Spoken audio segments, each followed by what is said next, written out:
Welcome back, everybody, to another episode of Paranormal the New Normal. I'm your host, as always, Jeremy. Trying to make this world seem a little more normal. Does it ever really happen? Yeah, no. Never. Fucking ever. But that's okay. And it ain't gonna get any normal tonight, that's for damn sure. Because I am joined by a like-minded person, I guess I'll say. I am being joined by Robert Prevo, host of the podcast, and also a paranormal investigator and author. So, folks, we got a 3 category winner here, and I am happy to have him. Welcome, Robert. How you doing tonight?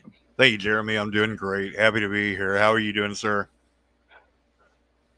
I get to talk paranormal with someone who knows paranormal. That's always a good thing. So I'm good. I'm in a good mood. I'm in a Well, good good. mood. Good. Yeah, I've got a long background in it. So I've been dealing with the paranormal my entire life, and then of course cryptozoology since the early 2000s, if not before. And I'm into folklore, all of it. So wherever we go is wherever we go. Sweet. I like it. Well, first question I ask everybody basically on this show is, what got you into the paranormal back in those early days? Okay, so like I said, been dealing with it my entire life. So about as long as I can remember, I was always dealing with the paranormal as a kid. I think it's kind of like any other researcher that's involved in this. They had some kind of experience in their life, and with me, it just so happens that it was throughout my childhood.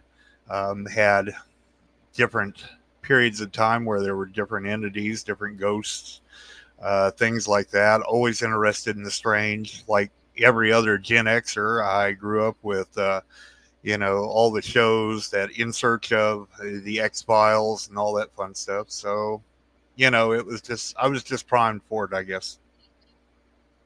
They really were, you know, I truly haven't thought about that in a lot of detail, but they kind of were setting up that generation to get into it in a way. I mean, my generation to some degree as well, but not as much as you guys. You guys had all the cool original shit. We had all the copycat shows. Yeah, yeah. Well, if you think about it, the 70s and 80s, that's when the slasher movies started. So that's when you had Jason, the Halloween, all of that. And then, of course, you had the Howling movies.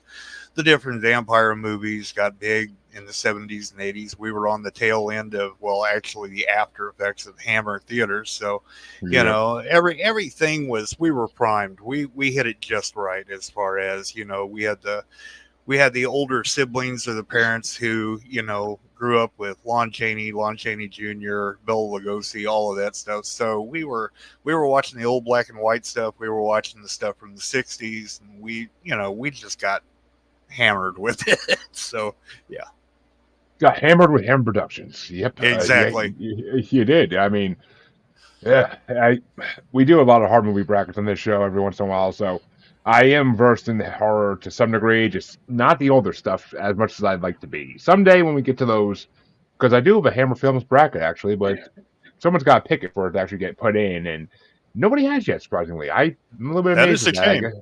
Yeah, that's a shame because they really should. Mm. Well, then again, my topics haven't got put in either yet, and it's been like 4 freaking wheel spins now, so yeah, there's a lot of topics, so it'll get there eventually. We're gonna run out of stuff eventually, yes, for sure. Well, good. But and yeah, I mean, they really did set you up for that. You gotta love it. So, what was some of these ghost experiences you had when you were young? I'm kind of curious Okay, to hear sure. what they were. So one of the first ones I can remember, lived in a small town, and I think I was probably maybe 5 or 6, and so like any other little kid, I was scared to death of the dark. And most houses were set up to where the parents' master bedroom was at the end of the hall. My Hmm. bedroom was on one side and the bathroom was on the other side. So in the middle of the night, of course, got up, had to go pee, sneak across real quick, get into there, before the boogeyman can get me, flip on the light, do whatever I got to do, turn off the light, head out in the hallway, and try to get back to my bedroom. Well, this time when this happened, I step out, turn off the light, and I think I see my mother stepping out of the bedroom, and she's getting ready to walk past me. Well, being a little jerk, like, most little kids are with ADHD, I thought I'm going to bump into her. So I go to bump into her, and I hit the wall on the other side of the hallway. And I look around and there's nobody there. And so that very quickly got me straight into bed. So that was my first encounter that I can really remember with something that I couldn't explain, because it wasn't my mom. I asked her the next day, I was, told her the whole story, and she's like, no, I never got out of bed. And I was like, okay. So then the next one I can remember, the house was an old house. It was a 2-story kind of split level, had the attic and everything, which was really creepy because the entryway to the attic had stairs and one of those big old doors in front of it, and just happened to be right across from my bedroom. But that wasn't even the scarier part. It was one night I was sick, and so mom wanted me to just lay in their bed in the bedroom, which just happened to be right off of the living room. And it had those old accordion doors, those old vinyl accordion doors. And so she had it all closed off, and it was dark in there, except for the light that was coming underneath those accordion doors. And I was laying there trying to go to sleep, but of course I can hear TV and everybody else out there, and I start to notice movement. And there's just enough light that I can make out that there's these little shadow figures moving all around the bed. Ooh. So yeah, and I think back on it now, and of course this is the early 70s, so I don't know if I was influenced by Star Wars and Jawas, because they were about the size of that, so you always have to bring into question, what was on your mind whenever something like that happened, if you're going to be a critical thinker. So there was that. Later on, in yet another house, I have to add in here, my dad was in the Army, retired Army, so about every 2 years we moved around. So we were in another house, and woke up in the middle of the night, and there was this white thing standing at the end of my bed. And the only way I can possibly explain what it looked like is, and it's horrible, but kind of like if you had a hologram of a Ku Klux Klan member. It was that kind of white, just standing down there at the end. And so, of course, it scared me. And like every other kid, I thought my blankets would protect me from everything. So I'm hiding underneath the blankets, peeking out every so often. And every time I peek out, this thing is just a little bit closer.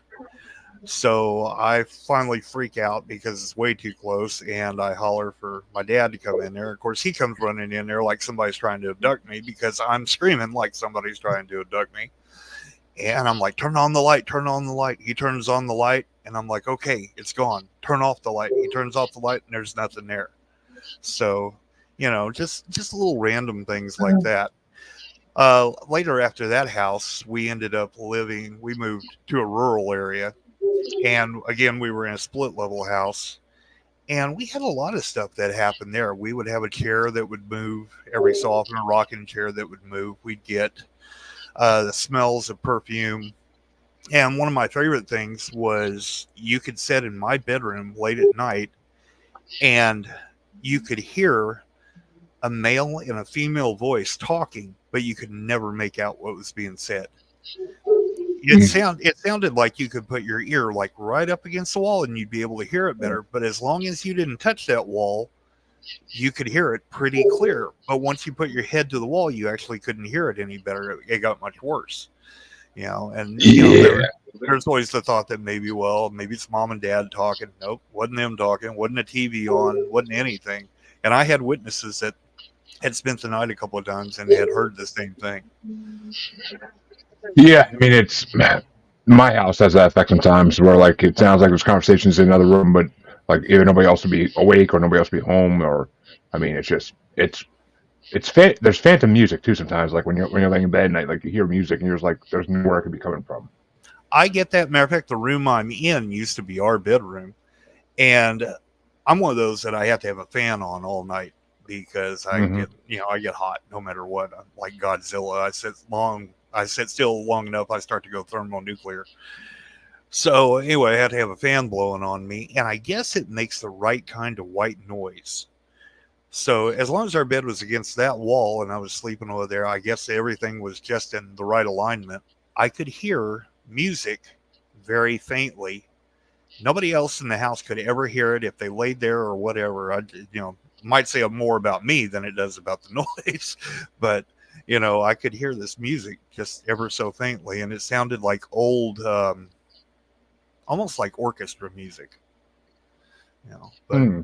yeah, I mean, everywhere I go, I encounter spirits, and I've come to realize that I'm actually fairly sensitive to those things being around. I can pick up when something's around. I may not necessarily be able to speak to it or anything like that, but I know when it's there. Yeah, you're an empath basically. You can Yeah. sense it. You just can't. Same kind of supposedly that's the same thing I am. I've been told I haven't unlocked that ability just yet. Maybe next level, but and what's going on, Johnny? Glad to have you watching, buddy. And apparently Johnny had his first encounter at age 4 with the pointy hat entities, waking him and calling him over. I can't say I've heard of the pointy hat entities, buddy, but I believe it. I fully Yeah. believe it. Yeah, Yeah, there's a lot of weird things out there. there truly is, and I mean, apparently you were visited by Cartman in his Halloween costume when you were a kid. Exactly. Yeah, sorry, Johnny. I don't think calling the name of Jesus always gets rid of everything. Some things maybe. I don't I don't put too much into religion personally. But that's me. I grew up with studying religion. I mean, I was one of those who always wanted to know about different religions and stuff. So I'm the weird oddball who, at about the age of 7, started really studying every religion I could get my hands on. Not just Christianity, but Buddhism, Judaism, Islam, Voodoo, Wicca. I mean, you name it. I got my hands on it, and I started studying. And after a very long period, I came to the conclusion that almost all of them are right and all of them are wrong. So I guess, there's also the belief that every religion is personal to everybody. Whatever you believe, I think is probably right for you at the time. So, I used to be really involved with the Catholic and Lutheran Church, but I'm not anymore. And I'm very big into folklore. And I think, quite honestly, a lot of stuff that we think is what we would call paranormal as far as ghosts actually has more to do with what I would refer to as the other, or the fae. Yeah, you're not the first person to bring that up on the show, and I can definitely lend some credence to that. There's definitely some. Actually, shit. I wish I had them saved in this computer. I gotten some shots over the last few days of my backyard cam, and it's creepy shit. It's unexplainable. Actually, okay, maybe I should. All right, I'll work on that while we're doing this. But it's creepy stuff. Like it's really weird, unexplainable things. And I mean, yes, I know I live in a possessed house, so it's not like completely unexplainable, but it's kind of just different. Like I haven't seen this type of stuff before, and the fact that the camera's picking it all up is just insane. Because it's Yeah. proof. I like that. I like that. It's proof. Yeah, I like evidence. I like real evidence. I, as a podcaster and everything, just like you are, we want to hear the eyewitness accounts, because the eyewitness accounts are really interesting. We're wondering what people are seeing that we haven't seen, what people are seeing that we have seen, but we also, it's we need evidence too. We want something beyond the blurry pictures, beyond the eyewitness encounters. We want something physical that we can hold in our hands. That's what, cryptozoology, if you look at people who study Bigfoot and stuff like that, they're always casting the footprints, because it's something physical you can walk away with, and you can say, look, this is what I found. And it's hard to do that with most of the paranormal. You can't walk out with ectoplasm and go, hey, yeah, see what I got? You know. It's true. I mean, you really just there's nothing like that really just stands out about it. It's just there we go. Okay. All right. Cool. All right. So I just was able to save all these really fast, but That's cool. th- this thing behind the tree, Mm-hmm. I cannot figure out what it is for the life of me. I can't figure out whether it's a shadow person or I mean, Right. it almost looks like the head of a bear too, which freaks me the hell out. But it's definitely not on 4 legs. Right. So I mean, there's no reports as far as I know of dogman in my area, but it's What area are you in? North Central Massachusetts. Okay, yeah. Well, they're up that way. They're everywhere, just like Bigfoot. Oh, I know, yeah, I know they are, but it's like, I mean, okay. Well, this isn't the best way. All right. Well, wait, what the heck? Oh, yeah, because of the freaking Zoom. I hate this stuff. Yeah, okay. This is the other quick part because there's the thing we already saw, and then and then there is this white thing right here, like this white red like thing like to the left of it, Uh-huh. and in other pictures that completely moves location. Like in that one, it's before the thing in the tree, Yep. which Yeah. I can't explain. I can't explain what either of these things are. And then the next night, there's nothing by the tree this time. Okay, well, the tree's not. Oh, not really anything by the tree as you can see, but this thing's over in the back by our trampoline. Like I can't. And there's nothing out there that's like metal that could be reflecting off of in my every set we're aware of. Like there's nothing out there that's really metal that this thing could be bouncing off of over the yard. I love how it looks Like like an eyeball. I know, and that's. I mean, and there was. Did I say the other ones that she sent me tonight or this morning? There was ones from last night that were. Oh yeah, this is it from last night, which someone pointed out to me earlier when I shared it in paranormal group. They're like, that kind of looks like a face, like in the sky. Mm-hmm. Well, And if you go back to one of those that, well, I think it was like the second picture. I'm not big on pareidolia, but there's, yeah, if you'll zoom in on that a little bit, just to the left of that rectangle in that shadowy spot, it almost kind of looks like a scary face right in there. But again, mist and everything does strange things. So it does, but the fact that in like the face on this one, there looks to be like this flaming head type of thing. right, And that's all trees. I don't know what the hell that would be. exactly, yeah. And it's just like it's creepy, and like this one even got a better like shot of that. Like, I mean, if that's a ghost light, that's the weirdest freaking ghost light I've ever seen in my life. Orbs. Yep, the thing that crosses all different thresholds, because orbs fall into and under cryptozoology, paranormal, and in with UFOs, because they actually are an unidentified flying object. We see orbs where we're doing Bigfoot, investigations in all through the forest, and then of course orbs are considered to be spirit balls or spirit lights. Yep. So yeah, they're kind of all over the place. But see, your pictures kind of remind me of, my second book that I'm working on right now, if I ever find the time to continue working on it, because I'm busy with my podcast, is Animology 101. And in Animology, basically what we're doing is getting rid of paranormal, cryptozoology, ufology, setting it all to the side and starting over, and we're looking at stuff as far as evidence is concerned. So everything, so like, let's see, I'm out in the woods and I'm walking and I discover a big track in the ground and it looks like a big human track. Well, according to cryptozoology, that's a Bigfoot track. Well, the thing is, we didn't see what made that track, much less we don't have enough information to really sit here and say ironclad that Bigfoot is real. What we have is an anomaly. I've discovered an anomaly in the forest, and it's about letting the evidence speak for itself instead of trying to make it fit into a paradigm that we want it to fit into. So yeah, it's kind of a 101. So we're starting back from the basics, and I'm teaching everybody about, what evidence is, how to collect evidence, what tools you need, what tools you don't need, whether you're going on a ghost hunt, whether you're looking for dog man, no matter what you're doing, what do you need?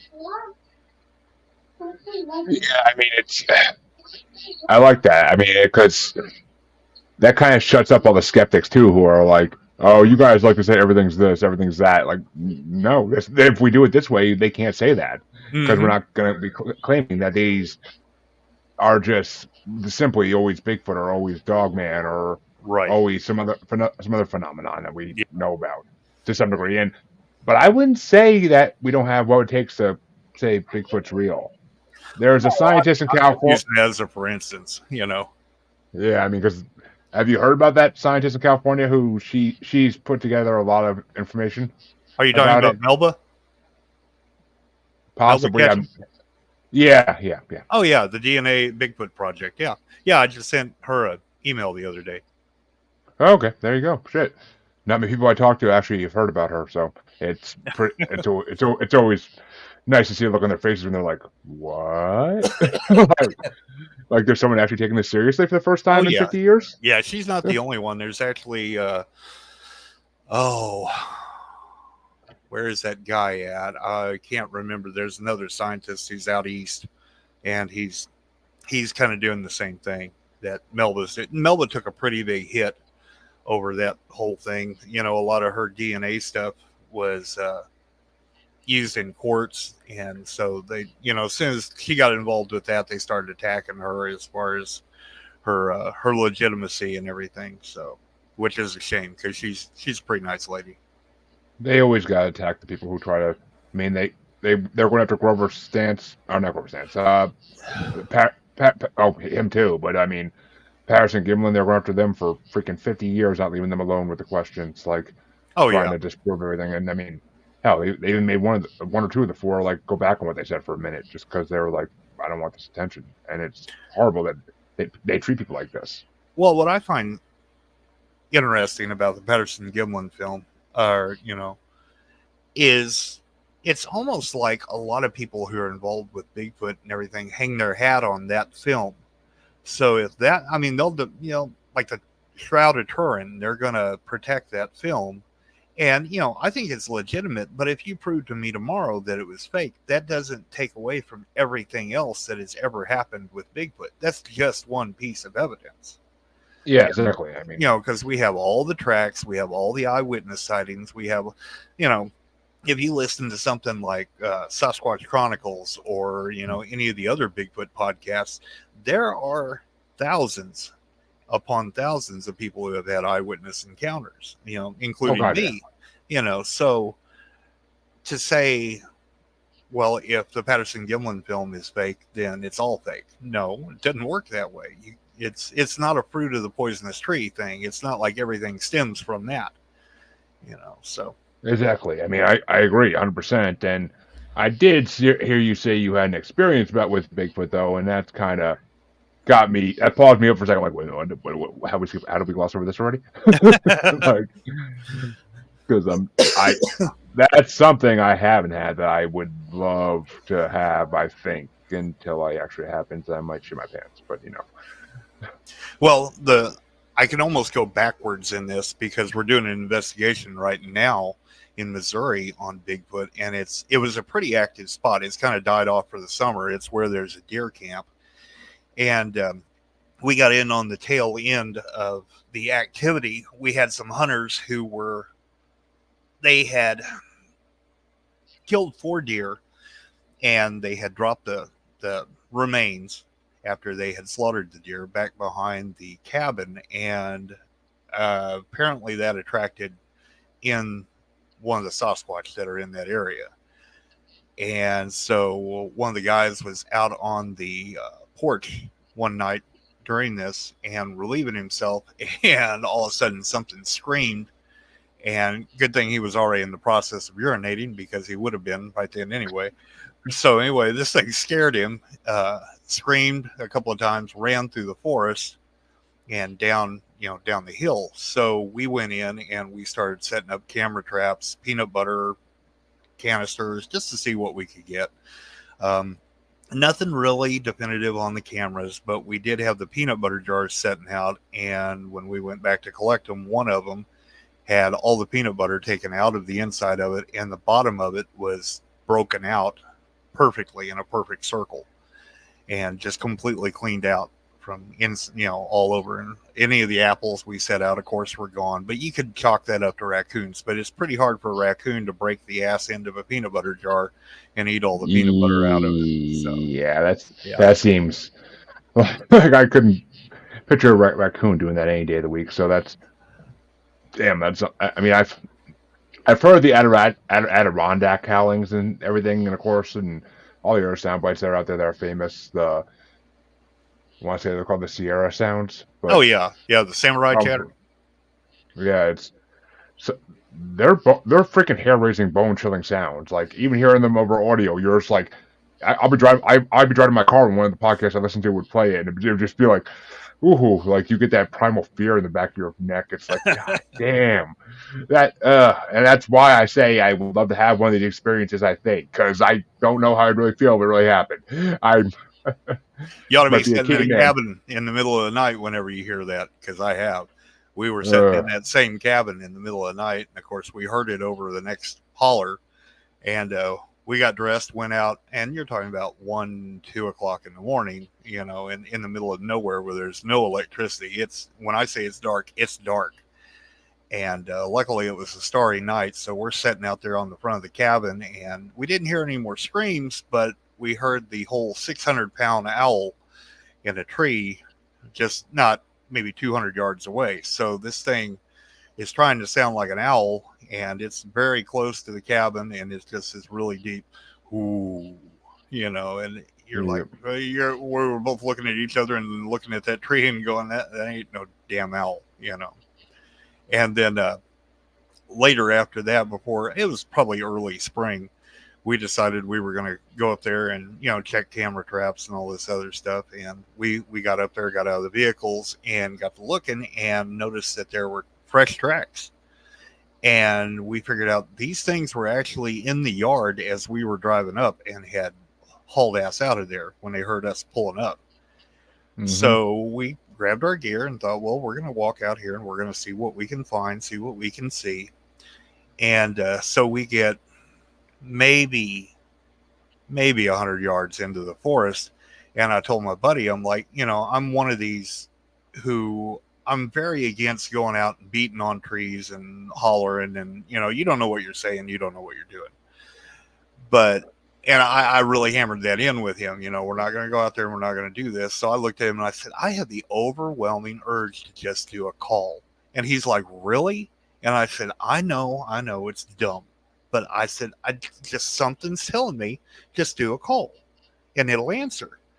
And he's like, okay, whatever. So I do this real deep, real loud, as loud as I can get it. It's not 2 seconds from in front of us, way off to the left, way back in the forest, we get a call back. And he looks at me and he goes, that's the one we've been hearing. And then it's not just a few seconds later, there's another one way off to the right, which is the direction we're headed, and it makes a similar sound. He goes, I didn't hear that one before. And I said, yeah. And he said, I think you pissed it off. And I said, no, I didn't piss it off. I said, I'm just letting them know that we're here and that we're not, we know they're here. They know, that we're here. And I want them to be comfortable with us being around out here so that they know that we're not trying to sneak up on them or do something wrong or whatever. We're just out here walking around looking. And if they want to show themselves to us, they can show themselves to us. If they don't, whatever, but we're going to go out and we're going to try to collect evidence. And we've found handprints in the mud. We've found footprints, and not everything's castable whenever you get out there. And that's what a lot of people don't understand is 99% of your tracks are not castable at all. There's a lot of leaf litter and there's a lot of, not every track is deep enough to cast. Exactly. I mean, and Johnny said it, actually, perfect timing when you were saying it. I wish we could decipher the Bigfoot language, maybe AI. You never know. It's possible. I mean, it's highly possible. If they put enough recordings into an AI generator, then maybe we could figure out something. But the problem is that you would have to collect all of your audio data from one area, from one group. Because chances are, that's like saying, we could decipher Native American language. Well, not if you're the Nazis and trying to figure out the Navajo language, because that worked during World War II. But, because nobody was ever able to decipher that. But so what one language in one tribe has may not be the language of another tribe. So, okay, so what Sasquatch out in the Pacific Northwest is saying may not be the same thing that Sasquatch in Pennsylvania is saying. It may be a completely different language. We don't know. So you'd have to start with just one isolated group and work with that to try and decipher it. I mean, it's true. These things are all over the world, so they have to have different dialects and whatnot. I mean, just like we do. So I can't imagine it wouldn't be slightly different, at least, if not completely different. I mean, yeah, it makes sense. It does, and yeah, it's and Johnny, you're not wrong. There is a dimensional quality to Bigfoots about how they disappear and appear, and there have been stories of telepathy and Bigfoots and UFOs and all that. So, are they interdimensional? Yeah, I hate saying it, but yes, 10 to 1 they are. I hate saying it because I was always on the Gigantopithecus camp for the longest time. uh, let me think of how to address this. I think there is more than one answer to Sasquatch. And what I mean by this is I think that there is a biological answer as far as a true Sasquatch. I think that there is a large bipedal. I don't want to say ape-like because I don't think that they're ape. I think they're closer to being human beings, if anything. That Hmm. is traveling around in North America, South America, Asia, all these different places. I think they're all loosely interconnected. And I think when we get into the more paranormal aspect, like trackways that appear out of nowhere, disappear, orbs that are involved, there's a whole lot what we call mind speak and other stuff. We might be dealing with a whole different entity that is traveling under the guise of what we think Sasquatch is. We actually talked about this on my podcast last night about Dogman, that maybe Dogman, in its truth, is more of a biological entity, just like Sasquatch, but there is something else that has figured out, okay, this is going to scare the crap out of you. And it's in the area, so I'm going to mimic that thing to get you terrified and, for lack of a better term, feed off of your terror. Exactly. I mean, Yeah. and there are two different classifications of dogmen. I don't Mm-hmm. remember the name. I don't remember the names off the top of my head, but there's one is basically more like a typical dog and it's just territorial. The other one is more aggressive and a lot more muscular looking according to the drawings they have of it. Well, okay. So we get into. I'm a I'm the lead field investigator for North American Dogman Project in Arkansas. So Oh shit, okay. yeah, I had fuck. I'm gonna forget his name now, aren't I? God. Oh, D.A. Roberts. I had D.A. Roberts on one of my first actually one of my first like 10 guests. I had him on the show. He was a very interesting interview. that's cool. That's cool. So the guy, let's see, what do they call him? Matt Squatch. Matt Squatch is the one who came up with a classification system and the types of Sasquatch, and then on the tail end of that came up with types for Dogman. So, I'm not trying to knock Matt Squatch or anybody else. I don't know how you would validify all of that. First of all, there's the validity of the eyewitness statements that there's no way that you can corroborate completely. So I can't account or discount what someone has said as far as an eyewitness. I wasn't there. As an investigator, my job is not to try to debunk. My Yep. job as an investigator is to collect information, collect data, eyewitness accounts, and put it in a database so that we can continue to add to it. That's it. That's all I do. Um, on my own, I can speculate because we're looking at different things when it comes to Dogman, especially Dogman kind of popped up out of nowhere back in the early 2000s when I was involved with cryptozoology.com. That's really when the Beast of Bray Road was really starting to pop up a whole lot in Hmm. discussions.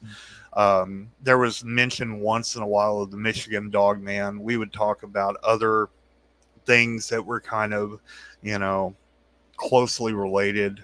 But as far as like really being hammered in, it's kind of like we went through this phase where there was, you know, uh, what is it? There was clowns. People were terrified of clowns for a while. That was all over the internet.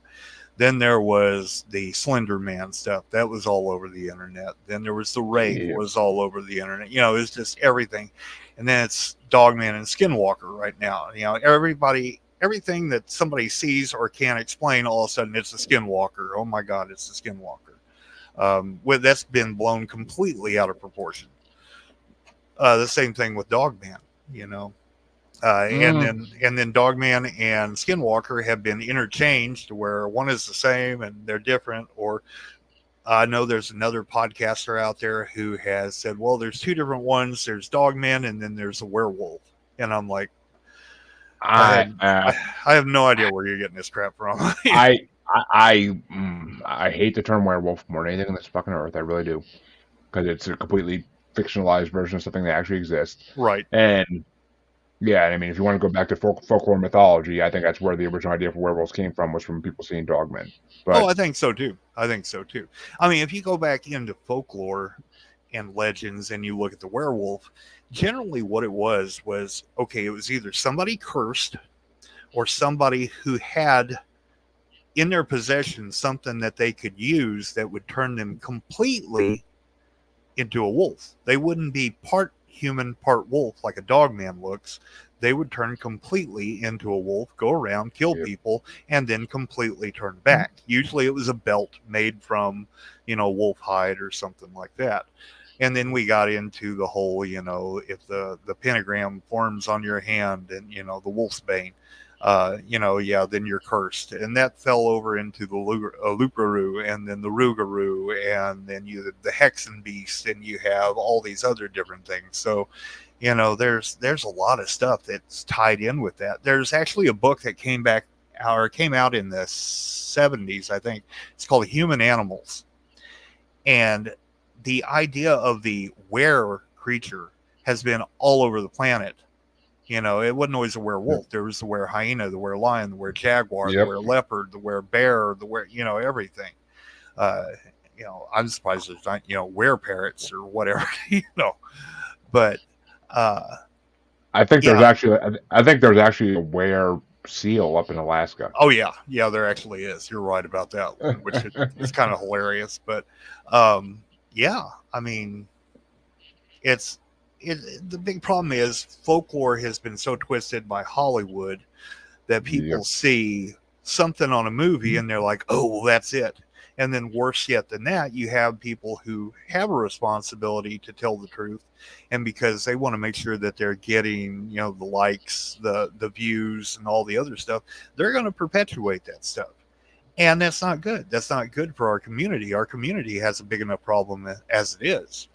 And, you've got a few people like me and others, and I'm sure as yourself, we're trying to get our community built back together. We had enough infighting in cryptozoology for years and years. We had, I can't even think of their names right now, Peter Byrne, oh my God, DeHinden. There was four of them. They were called the Four Horsemen of the cryptozoology. And those four guys could not stand each other, So there was a lot of infighting, and we have to get away from that. We have to get to where we need to take ourselves seriously if we're going to expect somebody else to take us seriously.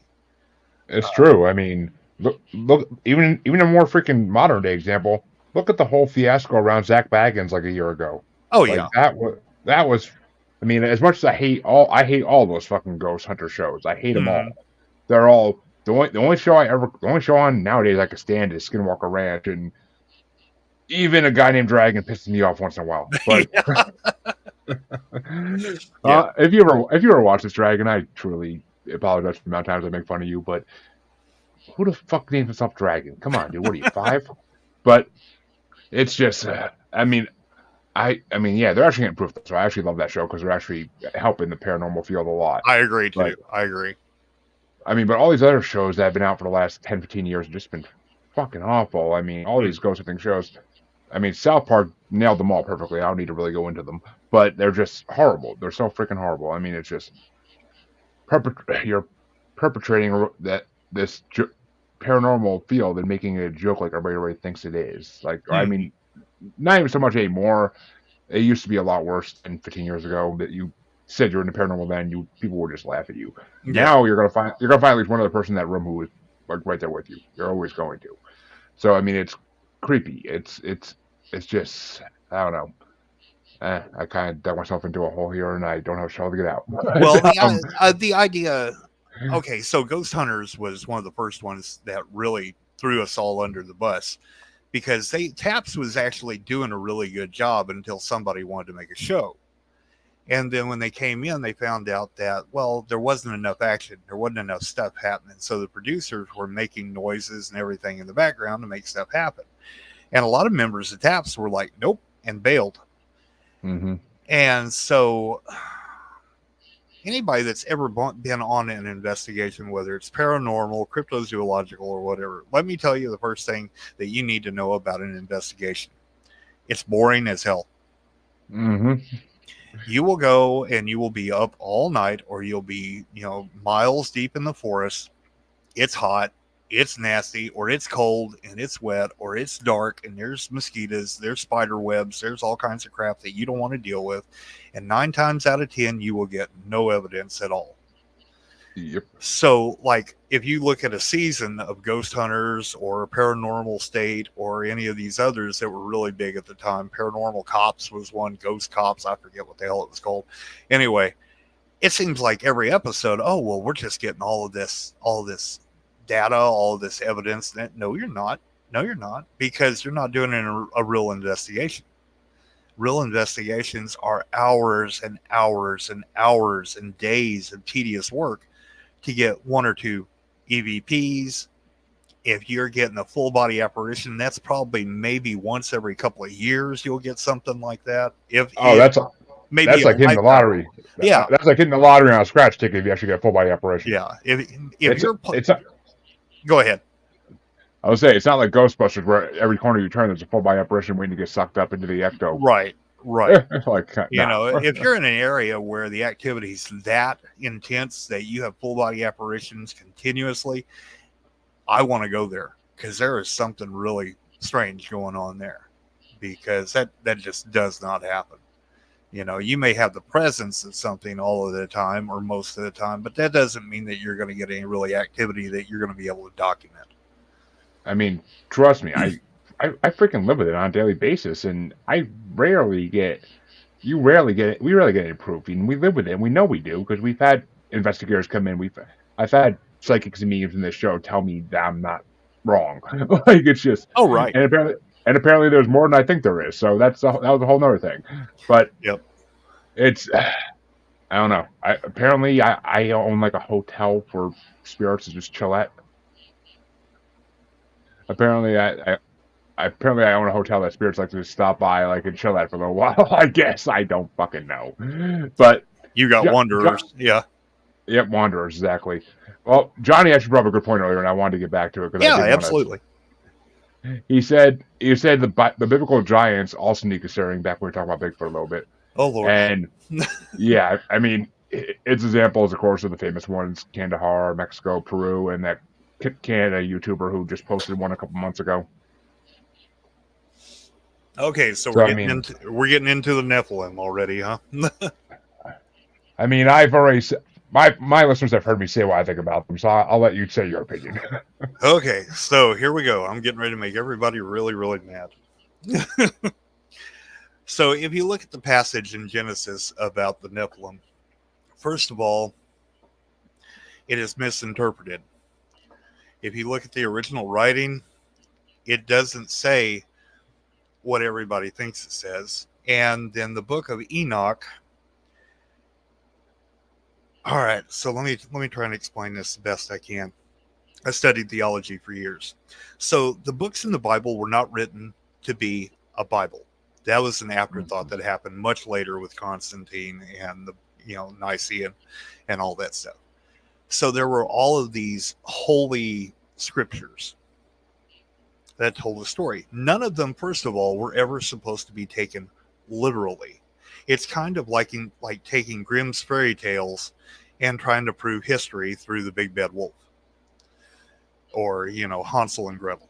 It was never supposed to be taken that way. Again, see, I'm going to make everybody angry here. Well, wait a minute. Wait a minute, Robert. Wasn't Hansel and Gretel about Epstein Island? Yeah. Oh, don't get me into politics. I'll go into politics real quick. We'll Uh, never get back. I know we try to avoid them on the show when possible, but I like to throw my comments here and there. Oh yeah, yeah. I know. Trust me. I have to keep politics out of my group simply so I'll be quiet. Exactly. So But okay. biblical giants then. So the Book of Enoch. The Book of Enoch is one of those books that was most likely written in order to explain that small passage in Genesis, because a lot of people had questions back then. This was really common. This was done by rabbis quite often back in the day. So even if we look at biblical stuff, trying to prove history or something biological or something current through religious writings doesn't really make any sense. So then I can say, okay, well, if you're going to say that the Nephilim are real through Christianity, then I can say that the ice giants of Norse mythology are just as viable because that religion is just as viable. Or I could say, all right, well, let's look at Hinduism, or we can look at any other religion. But once you start to throw all those other religions in there, then you start to have a whole religious argument. And you can't start trying to verify something with something else that is also unverifiable. You create a chain that is a landslide, or, it's just waiting to fall apart. So while it's interesting as far as lore, I look at stories in the Bible like I do every other folklore. It's lore, it's mythology, it's interesting. Do I put any eggs in that basket? No, I don't. Personally, I don't. Everybody's free to believe whatever the hell they want to believe, and I don't hold it against them. But if you try to force that into an argument to verify something, like all dogmen are evil because they're all demonic or whatever. Well, we have no evidence to prove that. First of all, you're going to have to prove the existence of demons in a scientific way, then to say that dogman is a demon in a scientific way. It's an argument that it's like trying to hold water in a colander. It doesn't happen. Exactly. And I agree. I mean, has there been proof of giant beings in the past? Yes, 100%. So. Yes. And now I would even venture to say that I think that the stories about the Smithsonian covering stuff up is true. I really do. I'm a conspiracy theorist. And I don't trust the government for anything. I'm sure that you guys are listening in right now, and I don't trust your asses. So exactly, I don't either. It's just if the government's trying to hide something, it usually means it's true. Is it? Oh, which exactly. Is what. Look at what they told us during the pandemic, because that's a good time to say UFOs are real when no one's paying attention. Right. Yeah, the next time around it's going to be, well, you know what, Bigfoot's real, or ghosts are real, or whatever. I keep saying the Bigfoot real thing is going to be the next pandemic. I swear to God, next pandemic in 2119. That's going to be the thing they say is, oh yeah, we know about Bigfoot for 400 years now. Sorry. Yeah. But and he's the one that's responsible for COVID-19. Yeah, watch. And this is actually Johnny's favorite question that he asked this in one of my previous guests too, and they didn't really have an answer. But you seem to be a little more versed with the theology studies. So, are the biblical fallen angels the same as Sumerian Anunnaki? That is a good question and a loaded question. Yes, it is. So, okay. Yes and no. And it would probably take the rest of the entire show to explain why it's yes and no. But how do I put this? There are issues with the stories of the fallen angels. Mm-hmm. Yeah, I don't know how to approach this without being very blunt. Okay, so let's look at this from a Christian point of view. I taught catechism class. I taught Bible study in churches and everything else. So bear with me. So God is perfect, correct? God can make no mistakes, correct? Everything that God does is what he was meant to do. So angels, according to the Bible, have no free will. Okay. And Lucifer, who was supposedly the highest of the archangels and second only to God, was only second to God in wisdom as well. Okay? So if that is true, first of all, he didn't have the free will to rebel against God. And second of all, he would have known that you can't rebel against God because creation and God are one and the same. So how can you rebel against something that you are jealous of having and having control of? It doesn't make sense.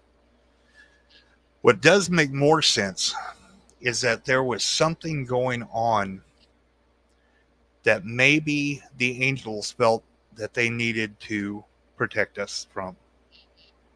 Now, there are actually some old writings in the Hebrew text way back when that talk about this, that there was actually an evil that existed way back when, because Lucifer's one job, his name prior to that was Samael. And Samael meant the venom of God. So his one job was to protect heaven from evil. Well, wait a minute. If Samael falls, becomes Lucifer, and he's the main evil, then what the hell was he protecting heaven from? See where we're going? According to supernatural lore, it'd be Lilith, but go on. Right. And you can say that. If that's where you want to go, you can go with that. However, so let's play along with the idea that similar to the Greek Titans, they came down to help humanity. Remember Hephaestus, the one who gave us fire and medicine and all of that stuff to try and help us? What is he also known for? Building weapons, forges, fire, stuff like that. Sounds familiar, doesn't it? Kind of sounds like Lucifer. Okay. So Hephaestus got in trouble for trying to help out human beings and basically got thrown into Tartarus and demonized. So I'm not here singing the praises of Lucifer or Satan or anything like that. That's not what I'm saying. I'm looking at this strictly from a folklore, what makes sense, what doesn't make sense. There are a lot of loopholes and contradictions in the story of the fallen angels. So let's set all that aside and let's say the stories are right, that fallen angels actually did what they did and they're fallen angels. If we go along that line of thought, then you would be right in assuming that the fallen angels are similar in storyline to the Anunnaki. However, the story of the Anunnaki has actually been blown out of proportion to try and confirm the story of the fallen angels. See where we're getting here? We're getting a bunch of confirmation bias that's going on because people are telling one story to verify a different story. That's what we call a circular argument. That's like saying the Bible is real because God says so, and God exists because the Bible says so. That's a circular philosophical argument. It doesn't work. It leans upon itself to answer itself. You can't do that.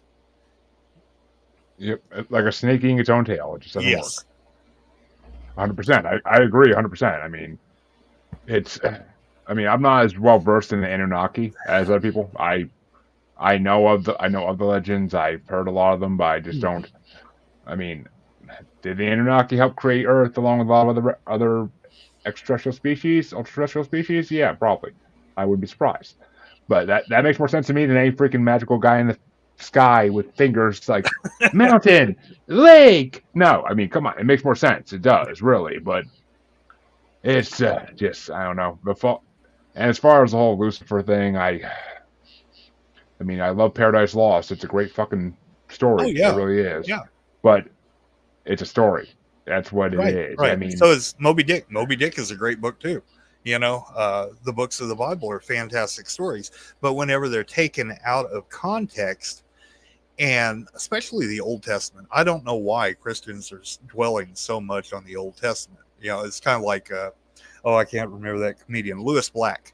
He said, you guys need to leave the Old Testament alone because you get it wrong every time. That's not even your book. Your book is the New Testament because you didn't like our book, So that's true. We don't really understand the Old Testament, and we tend to blow it out of proportion, and we use it to justify a lot of things that the New Testament really doesn't talk about, if we're going to get into religion, Yeah, I mean, it does make sense, and yeah, the Old Testament is completely. I mean, they're great stories. I agree with them on that. They are great stories.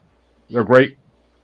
They're great morals and great life lessons. I mean, Yes, yes, they teach you things. That's what they're meant to do. yes. That's why they were written, is to teach young people things and make them fear something. That's Mhm. why every religious text was written. It was a fear mongering trick. It And is. oh, gee, we put them all together in a book to read because we want to make money. One, because we're a religion and we like money, and we can't just go ahead and make it our own Mhm. without people. And two, because the government's religion. Here you go. Read up. This is what you're gonna have to follow. We took some things out. We added some things. Don't worry about that. Just go ahead and read it. Yeah, Target. so yeah, you had the Council of Nicaea who got together and organized the Bible so that everybody has the same book. Now, nobody gets to read the same book because we're going to read the book to you. That's the way it was originally done. It was all in Greek and Latin and Aramaic and everything. And most people couldn't read that. And even if they could read it, we didn't want them to read it. We're going to tell you what we want you to know. And mostly what we want you to know is don't sin and give the church all your money. That's and Yeah. be afraid of God. So the only way to protect yourself from being afraid of God and doing all the wrong things is to make sure you're doing all the right things by us, primarily giving us all your power and your money. And it was about ruling with fear. I mean, even to this day, to a point, churches rule with fear. Yep. I mean, if for those who still follow, I mean, a lot of people, religion has gone down in dramatically in numbers in the Yeah. last 20, 30 years because people are waking the fuck up and realizing there's more to life than what this fucking book is trying to tell me. So, Mm-hmm. I mean, and how does it explain any of the other things that people say they're experiencing on Earth that are not in the Bible? And now we're awake. The plug's been pulled out of the back of our head, and we're out of the matrix. Mm-hmm. Yay! But Exactly. all right, Johnny, we're gonna answer this one last question you did because I like it, and I kind of been thinking about how to dwell into it. Go for it. So, how can you research the paranormal and not consider the qualities of the supernatural? And I've been thinking on this for a minute, Johnny, since you posted it a good 10 minutes ago. And my basic explanation is we don't. It's not that we don't consider the qualities of the supernatural. Supernatural is a lot harder to prove, and it's the simple fact that if we try to use things that we can't prove, like Robert said earlier, if we try to use things we don't prove, we're basically just going around circles, and we're not helping ourselves in any way. That's like the scientific method has to be applied to some degree. Otherwise, we're not doing science. We're just telling stories, which is, I mean, one of the best parts about the paranormal is the freaking stories and experiences. But come on now, I mean, you got to have the proof behind it. Otherwise, you're just wasting your time. And I I think ain't you gonna have waste to. my time. Yeah, I think you have to ask yourself a question first. Are you using the paranormal to verify the supernatural, or are you using supernatural to attempt to answer questions about the paranormal? The two are different. If you're using what happens in the paranormal to say, okay, well, this strengthens and verifies my beliefs in the supernatural, whatever it may be, then you're doing a very big disservice. You're taking that information and what we're calling confirmation bias to prove to yourself your own story that, you know, basically you're saying, well, the Kool-Aid that I drank is the best Kool-Aid that there is. Um, How Jim Jones of you? yeah, exactly. Um, if you're doing it the other way, then you're looking at it as kind of along the lines as I am. I'm looking at folklore, and then I'm also looking at what happens in the paranormal and how does this paranormal fit in with that folklore. Okay, here's one for instance. La Llorona. La Llorona, or the Weeping Woman, according to the story, if we've got the story right, is her husband left her for another woman because she had children. She took her children, she killed them, she drowned them. Then, after realizing everything that had happened and how horrible she had been, she killed herself. Okay, if this is a true ghost, then what is going to happen is that whole thing with La Llorona, the weeping woman being witness, is going to happen specifically where that happened at. Is that what we're seeing? No. No. La Llorona is seen everywhere that there are Hispanics. and that there are people who are familiar with that folklore. And that's not a racist comment at all, because you can have the same thing with Chinese folklore, with Japanese folklore, or whatever. The assumption is automatically going to be assumed to whatever culture and society that you're connected to. That'd be like saying that that's like when people try to tell the Banshee legend, and it's just Banshees are seen everywhere. When Irish people started coming to America, they were seen in America as well. Yeah. They weren't just seen in Ireland. Like, it's just, and yes, I mean, and do Banshees exist? I don't freaking know. I have not seen one. I don't want to see one because of what it means. So, by all traditional lore, but I mean, still, it's just. And who wants a screaming woman? I'm married. I already got one of those. Yeah, really. What's funny is, though, that La Llorona has a lot in common with the Banshee, to a degree. If you get down to the nitty gritty of the Banshee, what Banshee actually means is woman of the hill. And the woman of the hill, a she, was what we called a fey mound or an elf mound or whatever. And they believed that this was where the elves, the fairies, the fays, the trolls, whatever, lived.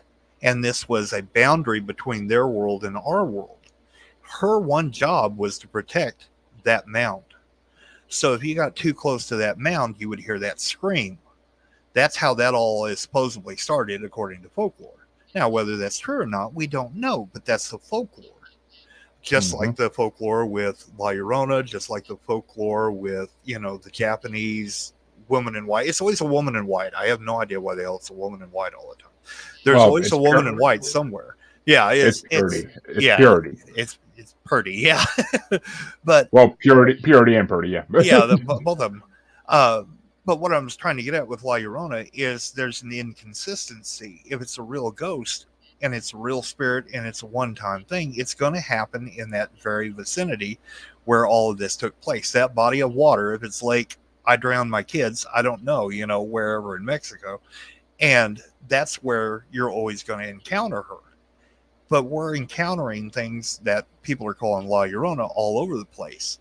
So what that tells me is, one, either the folklore has no bias in truth, which a lot of folklore doesn't, but that's not the case all the time. Or there is something out there, or a series of somethings out there, what I refer to as the other, which is able to tap into our folklore, our beliefs, our fears, our, all of our stuff that's in our minds, and use that to get us terrified. And maybe these things are feeding on terror. I don't know. But it doesn't make sense that 20 people in the same night in 20 different states are seeing La Llorona. No. It's too much inconsistency. Unless they're like Bigfoot, unless they're really all around, and they're just, the Irish are just the first to really talk about it, and maybe, who knows? That's possible. When you get into the Fae and the other and stuff like that, yeah, I think they're everywhere. I don't think they were just in Ireland. I don't think they were just in England and Germany and France and stuff like that. I think we're talking about forest beings, spirits, whatever you want to call it. I think it's some, like you talk about paranormal and the normal being the new normal, which I think is true. I think the problem is we look at stuff as paranormal and it's unexplainable when it's actually a part of nature and what's normal, and we just don't know how to comprehend it. Exactly. We're just working to understand that. Exactly. I mean, look at the Puckwudgies in my home state, but my freaking state I live in. Like, there's forest creatures everywhere in myth and legend and folklore, whatever you want to call it. There's forest creatures everywhere. Every country has it. I mean, God, Africa has 20,000 of them. So, I mean, it is what it is. And thank you, Johnny. It is a great show. It was a great show, and still will be for a few minutes, because there's one question I've been waiting to ask to the end for this, because I'm sure Robert has heard at least of Derek Hayes' Monsters Among Us podcast. Which was it? Derek Hayes' Monsters Among Us podcast? I believe so, yes. I gotta ask your opinion. Go for it. What do you think of the Mirrored Men? Enlighten me. I may know this one, but enlighten me, refresh my memory. I do a lot of folklore. They Is this are like Glimmer Man? no, Okay, different, go for it. different aspects. Like this is basically something that started popping up when because Derek Hay had his friend calling his experience with this phenomenon, and then all of a sudden, unexpectedly, he started getting experiences from other people about this phenomenon. So it's a group of three men usually who or three men-looking figures who all wear suits and top hats like agents of days long gone, and they basically walk in unison. Everything they do is in unison. If one of them moves their hand, the other ones move their hand, almost like it's a mirror image. Okay. Hence the name Mirror Men. So, and there is time to this with the stories. They've been seen everywhere from out bedroom windows on the street to in the woods, and there's a time loss element when you see them. Usually around 7 to 8 hours, but there's a time loss element when you see them. And there are other examples of UFOs being in the vicinity, but that's lesser than most is common with Bigfoot and other creatures. So it's not highly believed they're extraterrestrial in nature. Ultra terrestrial, always a possibility in this Right. world. Always a possibility. But I mean, people. This has become such a big phenomenon that people there are people who have written songs about them now, and it's becoming a thing. Like it's the next Dogman, in my opinion. Okay, so yeah, let me give you my 2 cents worth on this. Essentially, it is a creepypasta. Somebody has come up with a story, and of course, he's going to be the ground floor on introducing this thing. He's the one that broke it open. He broke the story open on the Mirror Man. And once you introduce something like that, we have a problem with people wanting to have their 15 minutes of fame. You're going to have people who are all of a sudden, oh, well, I saw it too. Here's what I saw. People are highly suggestible, unfortunately. So you're going to have a lot of that. You're going to have people who honestly think that they saw it. But what it sounds like is a twist on the Men in Black.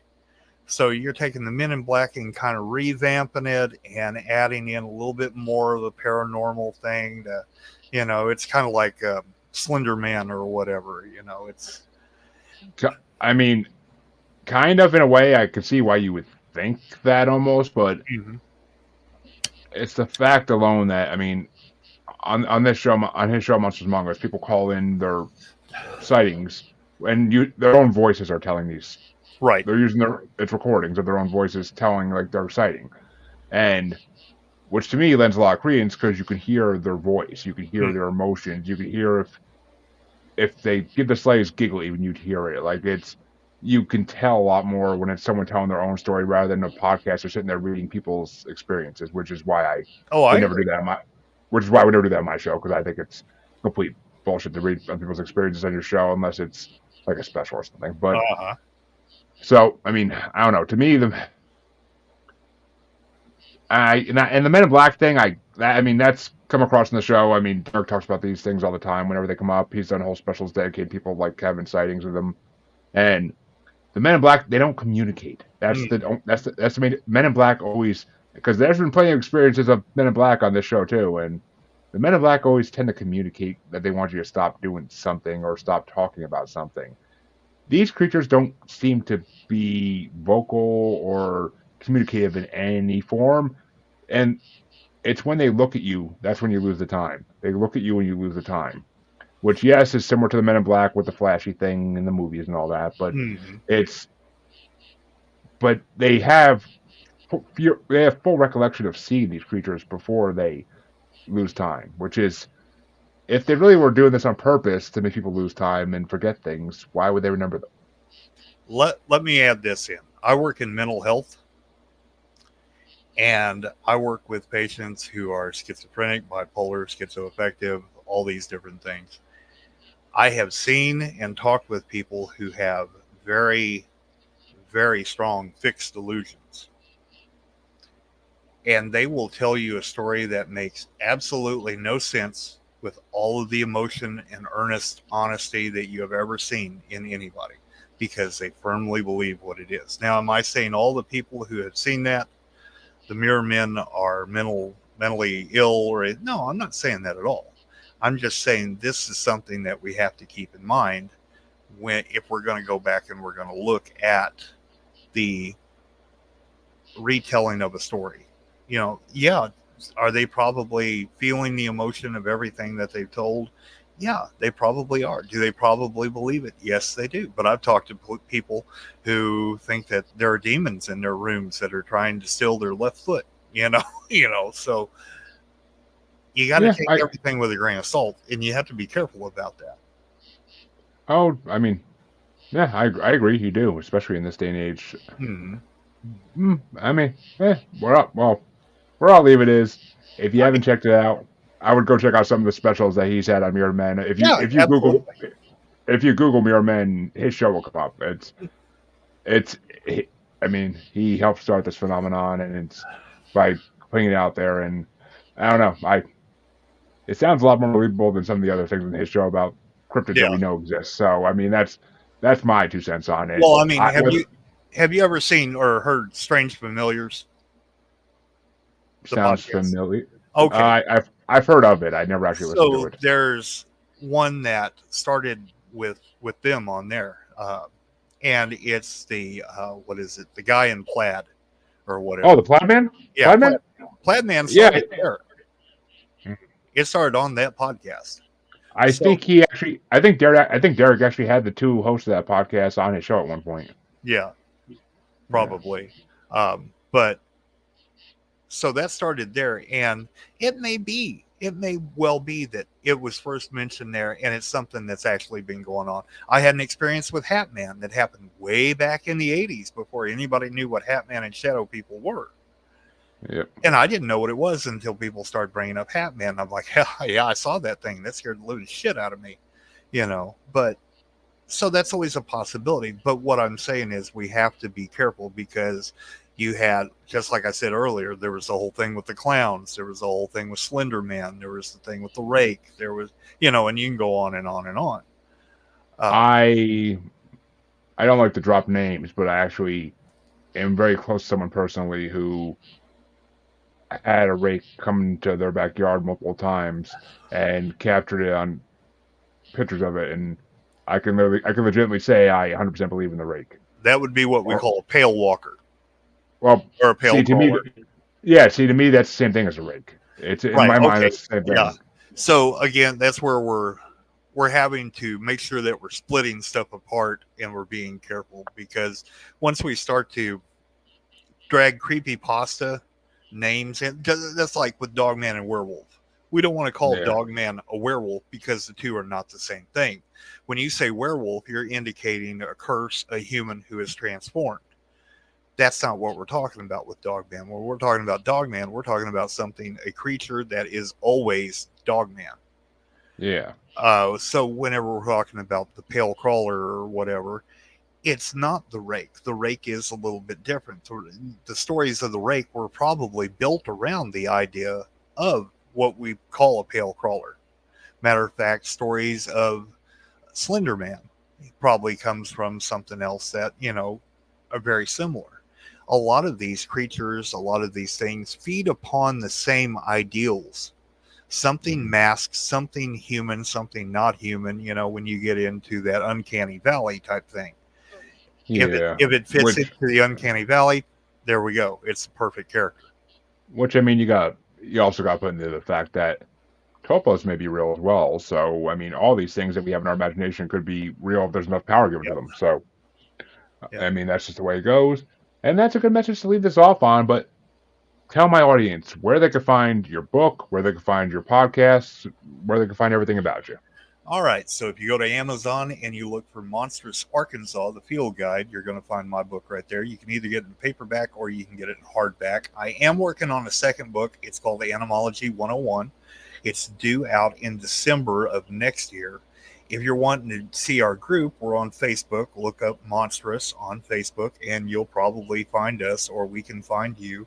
Usually everybody knows where we're at. If you want to join, we'd love to have you there. We talk about folklore. We talk about, everything, as long as we can kind of keep the whole religion and the politics out of it. If you're wanting to find the podcast, go on YouTube or Spotify. I've got more episodes on YouTube right now. I think we're up to 10 episodes, and we're growing.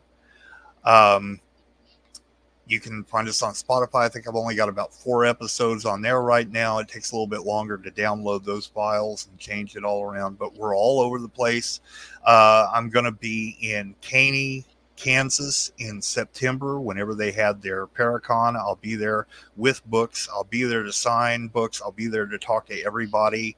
And yeah, look me up, because I'd be happy to talk to you about any of this stuff. Well, there you go, folks. Go check it out. And you all know where you can find me. If you don't know where you can find me by now, just shame, shame, shame. But check out the outro. It's all there as always to help you find me. But I will be back on Wednesday with another interview, I believe, as long as the guest confirms. But until then, have a good night, everybody. And thank you all for stopping by. And thank you to my guest, Robert, for being amazing.